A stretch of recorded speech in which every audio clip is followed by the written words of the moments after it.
For years, FIFA sold the world a dream of packed stadiums, roaring crowds, a tournament so desired that millions would fight for the chance to be inside. And in the months before the 2026 World Cup, nobody embodied that message more than FIFA President Gianni Infantino. Standing before the world's media, he delivered a number that sounded almost impossible: 58 million. That was the reported number of ticket requests submitted for the tournament. 58 million requests from more than 200 countries. The message was clear: demand had never been higher, interest had never been greater. The World Cup wasn't simply thriving, it was becoming bigger than ever before. At least that was the story. Then the tournament began, and within hours, that story started falling apart. Because while executives were celebrating record demand, cameras inside a stadium in Guadalajara were showing something completely different. Something that instantly traveled around the world. Rows of empty red seats, not a few, not scattered gaps. Entire sections, visible to everyone, visible during one of the biggest sporting events on Earth. And suddenly a question emerged that FIFA could not easily answer. If 58 million people wanted tickets, why were there thousands of empty seats? At first, some assumed there had to be a simple explanation. Maybe fans were still entering the stadium. Maybe traffic delays had caused late arrivals. Maybe television angles were misleading. But as the match continued, the seats remained empty. And the longer they remained empty, the more uncomfortable the question became. Because this wasn't supposed to happen. Not here. Not now. Not during the opening days of the most ambitious World Cup in history. The image spread everywhere. Social media, news broadcasts, fan forums, group chats. Within minutes, people weren't discussing the football anymore. They were discussing the seats and what those seats represented. Because those empty chairs weren't just empty chairs. They were evidence. Evidence that somewhere between FIFA's promises and reality, something had gone wrong. The troubling part was that FIFA had already been warned. Months before the tournament started, concerns about ticket pricing had become impossible to ignore. Supporters complained. Journalists questioned the strategy. Fans worried they were being priced out of football's biggest celebration. But FIFA remained confident, perhaps too confident. When asked about rising ticket costs and accessibility concerns, Infantino responded with the kind of certainty that only made critics angrier. He compared World Cup pricing to elite North American sports events, NBA finals, major championship games, premium entertainment experiences, and then he essentially told critics to relax, to chill. At the time, FIFA believed the criticism would fade. Instead, that response would come back to haunt them, because now those empty seats weren't just a visual problem. They were becoming a symbol of a tournament increasingly accused of forgetting who it was actually built for. Yet there was another complication, one that made the situation even harder to explain. The football itself was excellent. The match in Guadalajara wasn't a boring game that failed to attract interest. It wasn't a meaningless contest with no emotional stakes. It was exactly the opposite. South Korea against the Czech Republic. A tense World Cup battle. The Czechs struck first through Ladislav Krejci. The lead energized their supporters. For a moment, momentum belonged entirely to them. Then South Korea responded. Hwang In-beom found the equalizer. The noise inside the stadium exploded. The contest suddenly transformed. The pressure increased. The stakes grew heavier. Every attack felt important. Every mistake felt dangerous. Then came the winner.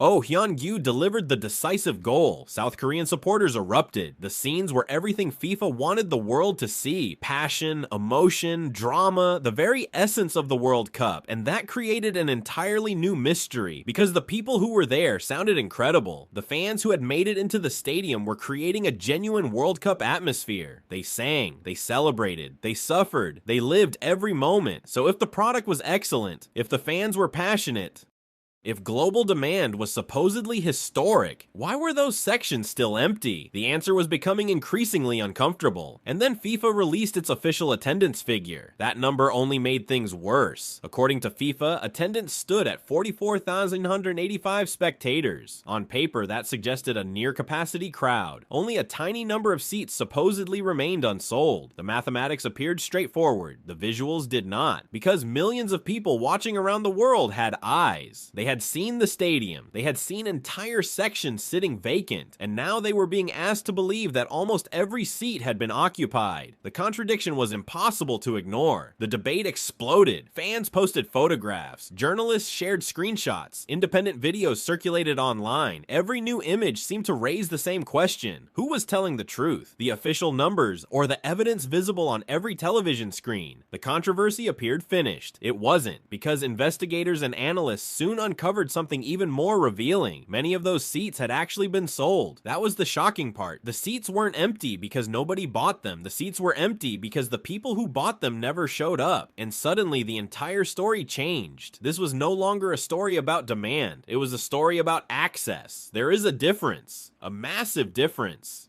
Demand measures how many people want something.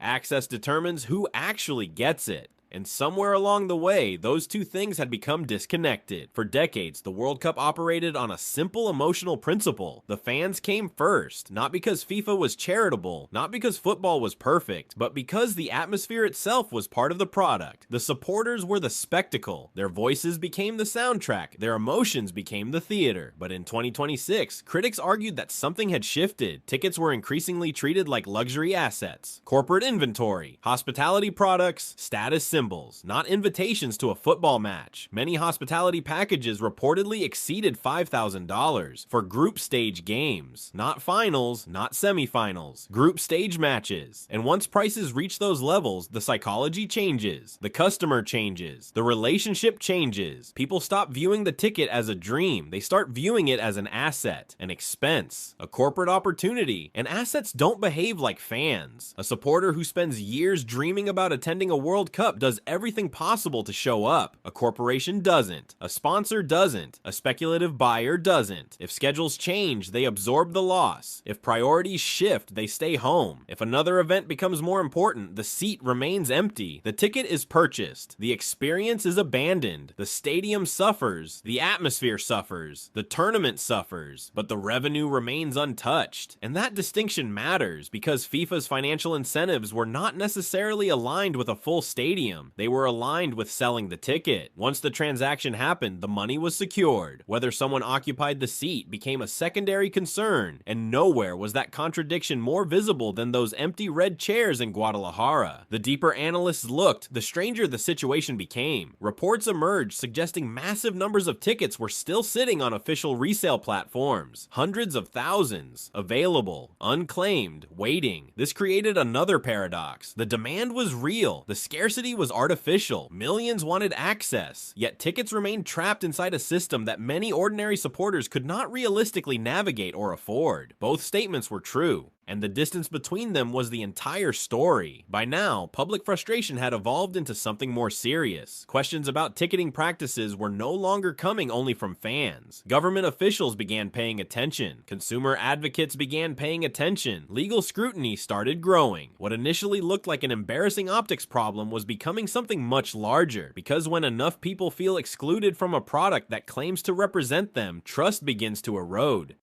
And trust is difficult to rebuild, especially during a World Cup, especially while the tournament is actively unfolding. Yet the most painful part of this story wasn't legal, it wasn't financial, it wasn't even political, it was cultural, because football has always depended on something impossible to manufacture: authenticity. The World Cup is not simply a collection of matches, it is a collection of memories, families saving for years, friends traveling across continents, supporters sacrificing time, money, and comfort for 90 minutes inside a stadium. That emotional investment cannot be replicated. It cannot be purchased through a hospitality package. It cannot be generated through a corporate allocation. It cannot be inserted into a crowd at the last minute. You either have it or you don't, and nowhere is that more obvious than when you remember South Korea's famous World Cup journey in 2002. Millions remember the sea of red, the overwhelming emotion, the feeling that an entire nation was moving together. Those moments became iconic because ordinary people were at the center of them. Not because a balance sheet succeeded, not because a pricing model performed efficiently, but because human beings filled the stadiums with meaning. That is what made football powerful, and that is why the empty seats felt so disturbing. They represented more than missing spectators. They represented missing stories, missing memories, missing voices, people who wanted to be there but couldn't, people who spent years dreaming about the moment, people who were replaced by a system that viewed attendance differently. The tragedy wasn't financial. The tragedy was emotional. channel. And perhaps that is FIFA's greatest dilemma, because the sponsorship money has arrived. The commercial partnerships are functioning exactly as intended. The machine continues moving forward. Goals will be scored. Champions will be crowned. Records will be broken. History will be made. The money has already been earned. But football has always relied on something beyond money. Atmosphere, emotion, match. Far larger than one city. Far larger than one World Cup. What happens when football becomes so valuable that the people who love it can no longer afford to participate in it? That question remains unanswered, and every empty seat keeps asking it. Again and again and again. Not loudly, not dramatically, just silently. Waiting for someone to explain why a tournament supposedly desired by millions still couldn't fill the seats that mattered most.